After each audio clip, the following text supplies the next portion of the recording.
How's it going? This is Blair 1000 back at it with another video. We're going to be switching things up a little bit.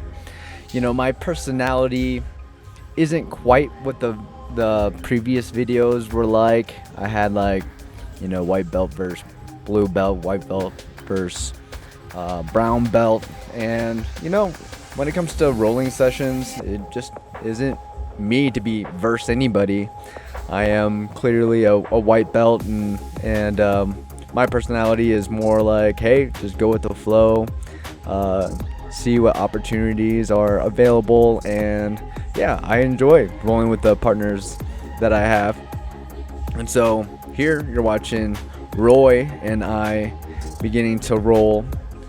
Yeah, so totally I am not here to like tell you about technique, but I do hope to just share with you my white belt mentality as I go in. This is yesterday's rolling, and so my mindset for this one specifically is to just play the guard game, practice my guard retention as much as I can, just be on bottom as much as they allow me to, but if there's opportunities to go in for a submission, then cool. As you see, I just used a Kimura trap there to be able to roll Roy over. Is he gonna let me take his back? Nope, not this time.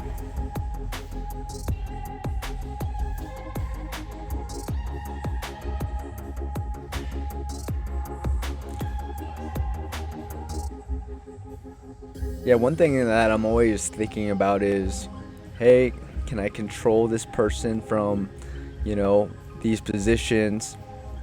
I'm at the point in my white belt journey where I feel pretty comfortable, you know, being in bad positions. And so oftentimes I put myself there with my peers so I can see, you know, different ways I can get out, or to see how long I can be in a bad position without tapping out. we were looking for an ankle lock there, and he let me slide past him and I got, you know, mount there,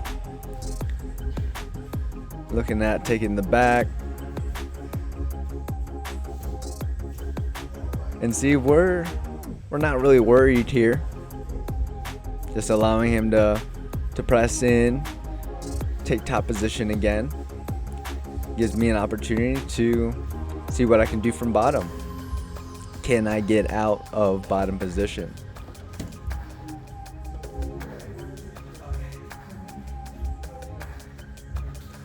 Roy is a great training partner. He started a little before me, and he just earned his third stripe this past week, which is cool. Hey, I just want to take time to just thank you for stopping by and checking out my channel. If you like what you're seeing, please like and subscribe, hit that notification button. But yeah, thank you for just encouraging my journey to blue belt, and so hope to eventually get to that place.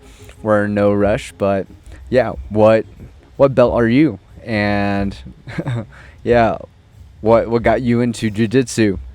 Or have you not started yet? Leave a comment in the comments below.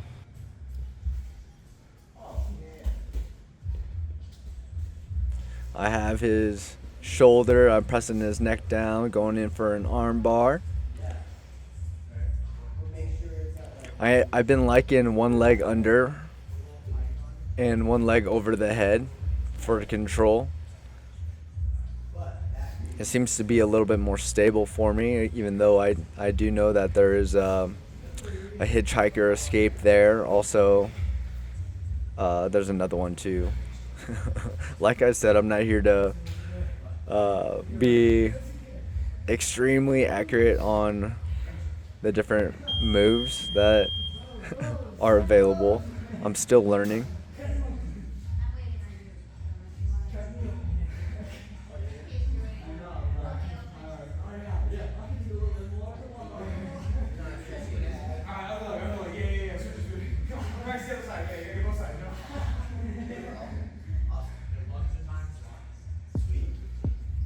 All right, we're gonna get into this next one here really quick. This is Kieran. He is a one stripe white belt at the moment. He just earned his stripe this week, so he's been working hard, showing up to practice, and it's been good. We just had Muay Thai class, and so that was only my second time ever doing that. Right here, we're working on. I'm just giving him the opportunity to have control on my back, and if I can escape it, awesome. We'll reset and do it again. One, this gives me the opportunity to work on my defense, and then two, also just being a good training partner and allowing my partner to work on the rear naked choke. And so I know as a white belt, when you're first beginning, you don't have a lot of opportunities to work your offense because others are wanting to win their rounds and matches too. But there is certainly room to work different parts of your game. And so, if my focus was only tapping someone out, I think I'm leaving a whole lot of room of I'm not leaving a whole lot of room to improve on areas where I should be improving on. I'm gonna put my focus on, this is Roy in the dark blue going against Marco in the red, and so they are both 3-stripe white belts. And I don't get to just sit and watch them roll all the time. And we are all peers. We kind of started around the same time. We're pure Tri-Town Brazilian Jiu-Jitsu. We have Marco on top in Roy's guard. What's Roy going for? Yeah, we see Roy is on the bottom at the moment, and while you think that just being on the bottom means you're losing, that is not necessarily true if you don't know anything about jiu-jitsu, but there are a lot of attacks from the bottom position that can tap out an opponent, as we're going to see here. We see that Kimura happening with Marco's left arm being extended behind his back, and Roy gets a tap right there. Pretty cool. What I love about jiu-jitsu is that you just start over with the slap bump. You start again, and you get tapped out. That's okay. Do a better job of getting into a better positions where you don't get tapped out. Oh, look at that. That was good. That was a good trip right there. Yeah, so I'm certainly not here to teach on specific techniques or anything like that. I am I'm a white belt, and so this is just me being able to kind of just share my mindset as a white belt as I continue to better myself in all these different positions, always learning something new, always trying something new. White belt, they talk about it being a belt of learning how to survive. And then blue belt, once you're your blue belt, it's more like you have, you're really diving deep into your foundation. Yeah, and being a blue belt, you are still a beginner belt level. I can tell you there are a lot of dangerous blue belts out there, which is pretty cool. And after that tap after Marco tapped to Roy, there, as you can see, is like, you know, we just get to go again. And I think that's what's awesome about jiu-jitsu, and having great training partners, and having a good mentality of, hey, so we're here to have fun. We're learning a skill. The skill is going to take time.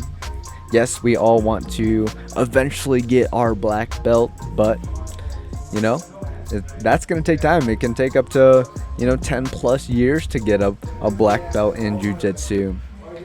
And that also means that there's not a lot of people that start jiu-jitsu that make it.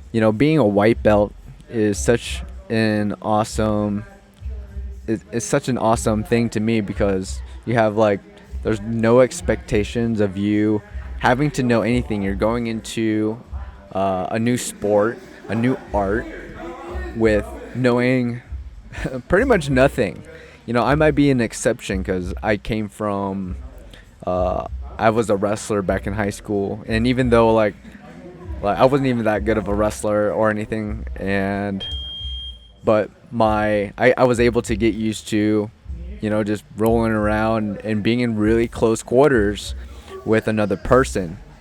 And so that's when you're first coming to class, that might be feeling a little awkward. You might feel a little awkward with someone that is sweating and they're in your space, and not only that, they're trying to choke you out.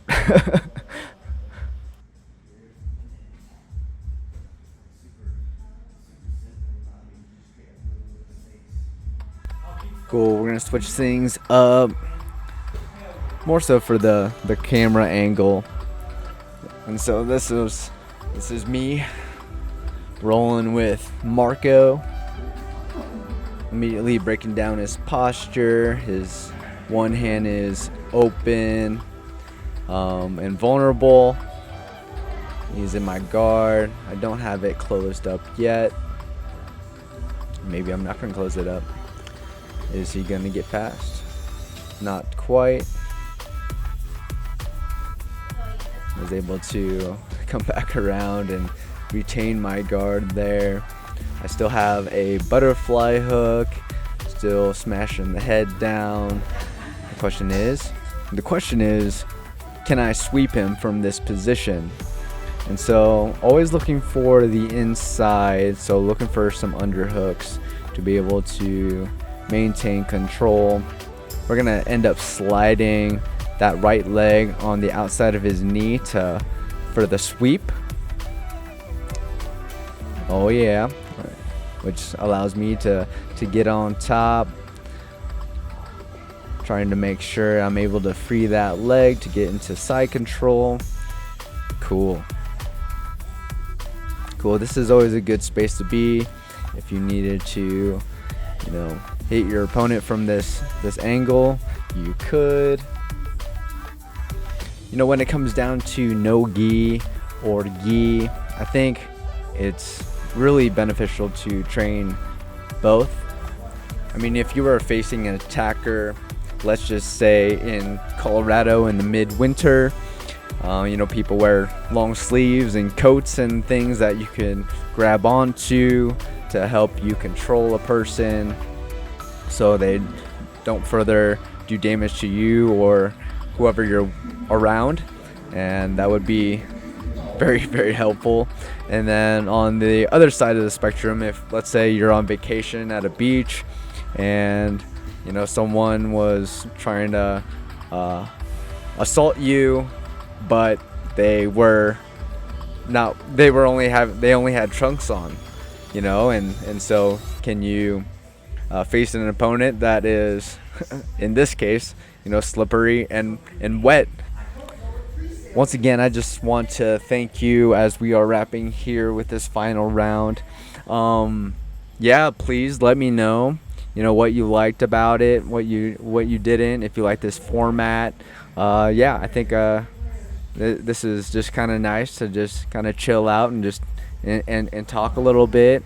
If you had questions about my history or my thoughts on improving my game, I would love to talk about those things.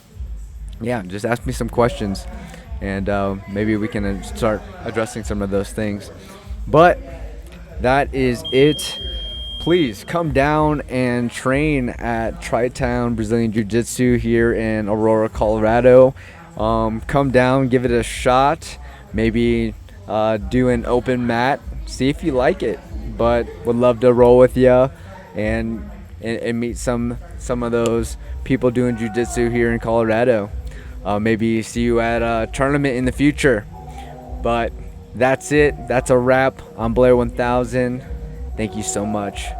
Peace out. Go dummy, go beast on them. I go beast. Go deep, I OD on them.